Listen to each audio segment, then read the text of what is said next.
Bismillahirrahmanirrahim. Assalamualaikum warahmatullahi wabarakatuh. Sahabat Nasta'in rahimanallah.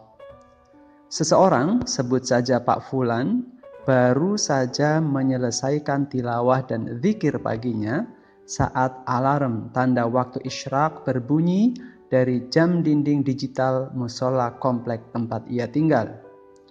Ia lalu melaksanakan sholat isyraq dan bergegas pulang ke rumah. Dari mulai perjalanan pulang ke rumahnya hingga seharian menikmati akhir pekan di rumah bersama istri dan anak tercintanya, Pak Fulan mengalami beberapa kejadian. Pertama, di persimpangan gang menuju rumah, ia bertemu dengan tetangganya yang kemarin baru pulang dari Lampung dan memberinya oleh-oleh berupa kopi khas Lampung yang amat ia suka. Kedua, sampai di rumah, ternyata sang istri tercinta sudah menyiapkan sarapan favoritnya, lontong sayur dengan kuah mengkilat-kilat minyak dan rona merah, dengan lauk telur balado, kerupuk yang terbungkus rapi di plastik dan 3 buah tempe goreng melengkapi telur yang berselimut gilingan cabai merah itu. Kejadian ketiga, Pak Fulan dari 2 hari yang lalu sakit gigi. Tapi alhamdulillah demi melihat sarapan favorit dan senyum manis sang istri, sakit gigi tiba-tiba lenyap dan ia bisa menikmati sarapan dengan khusyuk. Yang keempat, tengah ia makan tiba-tiba masuk pesan WA dari salah satu personel HRD perusahaan tempat ia bekerja.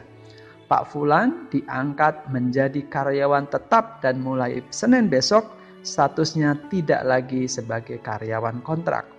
Pak Fulan sebelumnya sempat khawatir karena banyak teman-temannya yang dirumahkan karena perusahaan harus mengencangkan ikat pinggang akibat pandemi. Yang kelima, usai makan ia bercengkerama dengan istri dan anak-anaknya di rumah dan sorenya ia jalan-jalan keliling komplek dengan sepeda motor. Sahabat Nasta'in rahimanallah. Kalau kita jadi Pak Fulan dengan mengalami rangkaian kejadian di atas, apakah kita akan merasakan senang, merasakan sedikit atau mungkin banyak kebahagiaan di hari itu? Insya Allah jawabannya hampir pasti ya. Pertanyaannya, dari semua peristiwa yang Pak Fulan atau kita alami di atas, sebutkan 1 atau 2 yang paling membuat kita bahagia. Oke, mungkin ada di antara kita yang menjawab 1 dan 2, 3 dan 5, 1 dan 4 dan seterusnya. Atau bahkan ada yang mungkin hanya menjawab nomor 3 karena dari semua itu yang paling menyenangkan adalah terbebas dari sakit gigi. Sahabat Nasta'in rahimanallah, mari kita renungi hadis berikut. Diriwayatkan dari Abu Hurairah radhiyallahu anhu, aku mendengar Rasulullah sallallahu alaihi wasallam bersabda, amalan hamba yang pertama kali dihisab hari kiamat adalah salat. Jika sholat itu bagus, dia beruntung dan berhasil. Jika cacat, dia menyesal dan merugi. Bila sholat wajibnya tidak sempurna, Allah subhanahu wa ta'ala berkata, lihatlah, apakah hambaku punya amalan sunnah sehingga bisa menutupi amalan wajibnya. Dengan demikian, tertutup segala amalnya.